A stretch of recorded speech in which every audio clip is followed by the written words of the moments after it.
Hello guys, it's me Romana. ভিডিওটি ছাড়তে অনেক বেশি লেট হয়ে গেল, কিন্তু যেটাই হোক আনন্দের মুহূর্তগুলো শেয়ার করতে চাই আপনাদের সাথে। ঈদের দ্বিতীয় দিন হঠাৎ করে আব্বু বলে দিনাজপুরে নিয়ে যাবে। আমরা খুব খুশি হয়ে যাই, সবাই রেডি হয়ে যাই। আর রুহানার খুশি তো দেখতে পাচ্ছেন না। হ্যাঁ, মাঝখানে কান্নাটার কারণ আপনারা দেখতে দেখতেই বুঝতে পারবেন। তো আমরা কয়েকটা বাস স্ট্যান্ডে যাই, কিন্তু টিকিট পাওয়া যায় না। লাস্ট পর্যন্ত একটাতে পাই। এই সময় রুহা সেই একটা নাচ দেয় যে অবশেষে আমরা যাচ্ছি। তারপর নাচ দেখতে দেখতে কিছুক্ষণের মধ্যে আমাদের গাড়ি চলে আসে। আর গাড়ি আমাদেরকে না নিয়ে চলে যাবে ভেবে রুহা কষ্ট করে হাত দেখিয়ে গাড়িটিকে থামায়। আর তার ইশারায় গাড়ি থেমে যাওয়ায় সে আরো বেশি খুশি হয়ে যায়। তারপর গাড়ির নিচে বক্সে লাকেজ দিয়ে আমরা গাড়িতে উঠে পড়ি। ঈদের দ্বিতীয় দিনেও টিকিটের অবস্থা এত বাজে ছিল। এতগুলো কাউন্টার করার পরে আমরা শুধু এই একটা কাউন্টারেই টিকিট পেয়েছি। আম্মু তো বলেই দিয়েছিল যদি না যেতে পারি আমি বাস স্ট্যান্ডে থাকবো, সকালে হলেও যাব। গাড়ি অনেকটা পথ পাড়ি দেওয়ার পর আমাদেরকে খাবারের ব্রেক দেয়। খাবার দাবার খেয়ে আমরা কিছু ছবি টবি তুলি, তারপর আবার আমাদের যাত্রা শুরু হয়। মাঝখানে আমি কিছুক্ষণ ঘুমিয়ে নিই, তারপর উঠে দেখি সকাল হয়ে গেছে। তারপর কিছু স্ন্যাপ নেই। অ্যান্ড তারপরে আব্বু বলে তোমরা রেডি হয়ে নাও, আমরা অলমোস্ট চলে আসছি। কারণ আমরা ডিরেক্ট সদর থানার গাড়ি পাইনি, আমাদেরকে 10 মাইলে নামতে হবে। সেখান থেকে আমাদেরকে আরেকটি বাস কিংবা অটোর সাহায্যে মেন দিনাজপুর শহরে ঢুকতে হবে। তাই আমি আস্তে আস্তে একটু ফ্রেশ হয়ে নিই, কারণ ঈদ, তারপর এতদিন পর দিনাজপুর যাচ্ছি। একটা ভাব আছে না, কেমন লাগছে আমার, একটু রং না করলে হয়। 10 মাইল চলে আসি, আমরা বাস থেকে নেমে যাই প্রায় 7টা সাড়ে 7টার দিকে। এবং আম্মু বলে এখানে তো কান্তজি মন্দির। আর সেখানে আমার বোঝ হওয়ার পর আমার কখনো যাওয়া হয়েছিল না, তাই আম্মু আমাকে দেখানোর জন্য আব্বুকে বলে আমাদেরকে কান্তজি মন্দির নিয়ে যেতে। এবং আব্বু রাজি হয়ে যায়। পরে আমরা যাই, আম্মু, রুহা, আমরা সবাই অনেক বেশি খুশি ছিলাম। কারণ একবার না শহরে ঢুকে গেলে এই এত দূর 10 মাইল পর্যন্ত আসা আর হয় না। আর এত জার্নি করে আসে টায়ার্ড থাকা যায়, বা মানে এনার্জিটা থাকে না। তাই আম্মু বললো যে যেহেতু এখানেই নামা হয়েছে তো আমরা এখান থেকে ঘুরেই যাই। থ্যাংক ইউ আম্মু। আম্মুর কারণে আমার এই জিনিসটা নতুন করে দেখা হলো এবং আপনাদের সাথেও আমি শেয়ার করতে পারবো ভিডিওটা। আচ্ছা, এখন যেটা দেখতে পাচ্ছেন সেটা হলো কান্তনগর আর্কিওলজিক্যাল মিউজিয়াম। সময়টা অনেক সকাল সকাল হওয়ায় রাস্তাঘাট সবকিছু যেন খুব ফাঁকা ফাঁকা ছিল, কিন্তু একভাবে দেখতে ভালোও লাগছিল। এরকম সবুজে ঘেরা ফাঁকা পরিবেশ তো ঢাকা শহরে দেখাই যায় না। তো আমরা চলে আসি কান্তজি মন্দিরের বাহিরের পাশখান থেকে। গাড়ি আর ভিতরে যেতে পারবে না, তো আব্বু অটোওয়ালাকে দাঁড়াতে বলে এবং আমরাও এখানে থাকি। আব্বু দেখে আসে যে আমরা ভিতরে প্রবেশ করতে পারবো কিনা। আর এই মুহূর্তে আমরা সবাই অনেক বেশি টায়ার্ড হয়ে গেছিলাম। আম্মু একদম কথা বলতে পারছিল না আর কিছু। তো রুহার তো এনার্জি শেষই হয় না, কারণ সে আর আমি পুরোপুরি ঘুমিয়েছি মোটামুটি। তারপর আব্বু আমাদেরকে ডাক দেয় যে গেট খোলা আছে, আমরা যেতে পারবো। তাই আমরাও যেতে ধরি। যেতে যেতে আমি একটা গাছ দেখি, গাছটাতে কিছু ফল যেন কালো হয়ে গেছে এবং কিছু ফল সবুজ। চিনতে পারছিলাম না, আপনারা কি চিনেন? চিনলে অবশ্যই কমেন্ট করে জানাবেন। ভিডিওর মাঝখানে আমি আপনাদেরকে আরেকটা জিনিস জানাতে চাই, সেটা হলো যে এই ভিডিওটি আমার ফার্স্ট ব্লগ হতে চলেছে। তো ভিডিওটি বানাতে আমার যে পরিমাণ কষ্ট হয়েছে আপনাদেরকে বলে বোঝাতে পারবো না। কতবার যে ভয়েস ওভার দিয়েছি, কতবার যে এডিট করেছি, আল্লাহ পাকি জানে। সো প্লিজ সাপোর্ট করবেন, লাইক, কমেন্ট, সাবস্ক্রাইব করতে ভুলবেন না। আচ্ছা, এখন কান্তজি মন্দিরের ইতিহাস নিয়ে কিছু কথা বলি। মন্দিরের ঐতিহ্য অনুযায়ী প্রতি বছর রাস পূর্ণিমায় 15 দিন ব্যাপী একটি মেলা বসে। আমরা অনেক সকাল সকাল যাওয়ায় মেলাটা পাইনি। আচ্ছা, এটা হলো বাংলাদেশের দিনাজপুর জেলায় অবস্থিত একটি মধ্যযুগীয় হিন্দু মন্দির। মন্দিরের দেয়ালের পৌরাণিক টেরাকাটার জন্য এটি বিখ্যাত। স্থাপত্য শৈলীর উৎকর্ষতা এই মন্দিরটিকে ভারতীয় উপমহাদেশের সেরা মন্দিরগুলোর একটি হিসেবে পরিচিত করেছে। কান্তজি মন্দিরের শিলালিপি থেকে পাওয়া তথ্য মতে রাজা প্রাণনাথ 1704 সালে এর নির্মাণ কাজ শুরু করেন।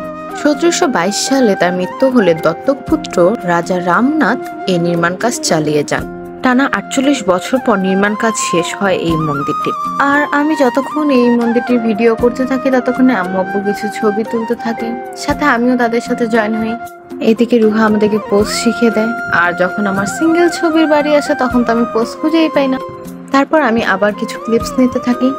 ইন্টারেস্টিংলি এই মন্দিরে 15,000 টেরাকোটা টালি রয়েছে এবং একটি টালির সাথে আরেকটি টালির কোনো মিল নেই, বরং প্রত্যেকটি টালি একটি নতুন কাহিনী বর্ণনা করে।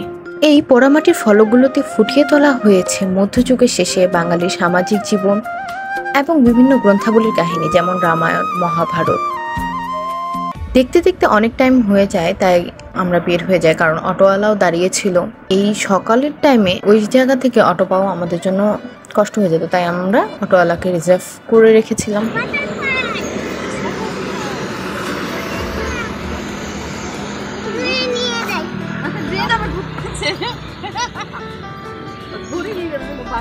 তারপর আমরা রওনা দিয়ে দিই। এই সময় রুহানা মনে করে আমরা হয়তো দিনাজপুর যাব না। এটা একটা রিসর্ট, এটা হচ্ছে কান্তজি মন্দিরের পাশেই রিসর্টটা, তো বাইরে থেকে যারা আসবে তারা এখানে থাকতে পারবে।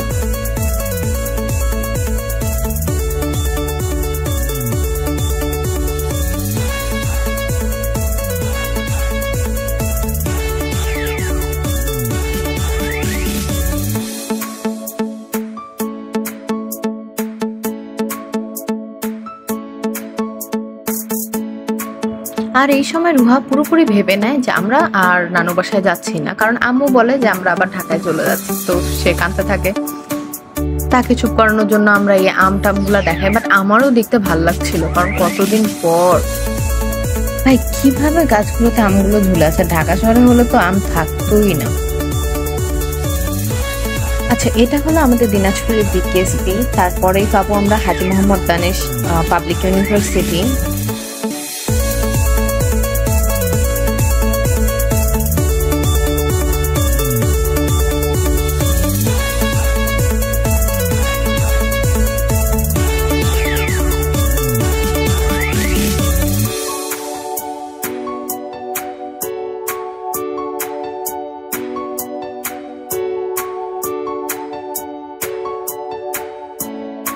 এই যে আমরা এখন কালীতলা মোড়, মানে একদম দিনাজপুর। এখান থেকে আমার নিজের দাদু বাসা বা আমার আব্বুর বাসা মাত্র 5 থেকে 10 মিনিটের রাস্তা। তো আমরা এখানে মিষ্টি নেওয়ার জন্য দাঁড়াই, বাট নিতে পারি না, কারণ এদের এখানে একটা বড় অর্ডার আছে। তাই আমরা মডার্ন মোড়ে মিষ্টির দোকানের দিকে যাই। আর এই কালীতলা মোড়ে কিন্তু আপনারা দেখতেই পাচ্ছেন কিভাবে লিচু নিয়ে বসে আছে, লিচু আর আমের আড়ত বসে এখানে।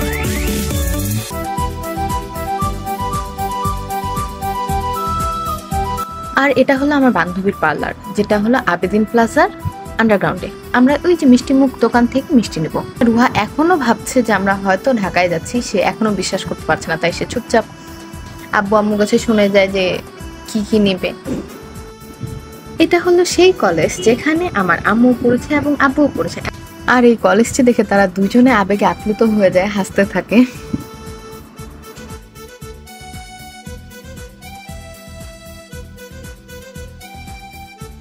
তারপর ফাইনালি আমরা চলে এসেছি নানু বাসা।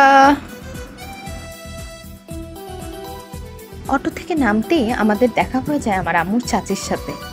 তারপর আমরা এই যে বাসায় ঢুকি, এটা আমার ছোট মামার ঘরের গ্রিল। তারপর আম্মু এদিকে মেন গেটে ডাকে, ওইদিকে রুহানা বড় মামার গেটে ডাকে, মানে এক একজন এক এক দিকে ডাকতেছি আমরা যে তাড়াতাড়ি খুলে আমরা আসছি। তারা তো জানে না কেউ যে আমরা আসছি, সারপ্রাইজ ছিল। তো গেট খুলে যে আমার এটা মেজো মামি, তো ওরা একদম অবাক ছিল।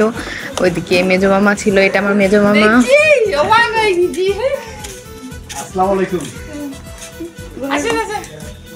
এইদিকে ছোট মামি, মানে অনেক সকাল না, সবাই মাত্র খালি ঘুম থেকে উঠছে। মামা তো আম্মুকে দেখে অনেক খুশি। তারপর আমি ভিতরে যাই, এটা আমার মামাতো বোন যার এইচএসসি পরীক্ষা শুরু হয়েছে, সবাই তার জন্য দোয়া করবেন। সেও নিজে দেখে অনেক অবাক ছিল। আমরা দ্বিতীয় দিন রাত্রে রওনা দিয়েছিলাম, মানে তৃতীয় দিন পৌঁছাইছিলাম, তো ও একবারই শক ছিল, আমার একটা মাত্র মামাতো বোন। So it was our Eid journey. Please like, comment and subscribe. Ta-ta!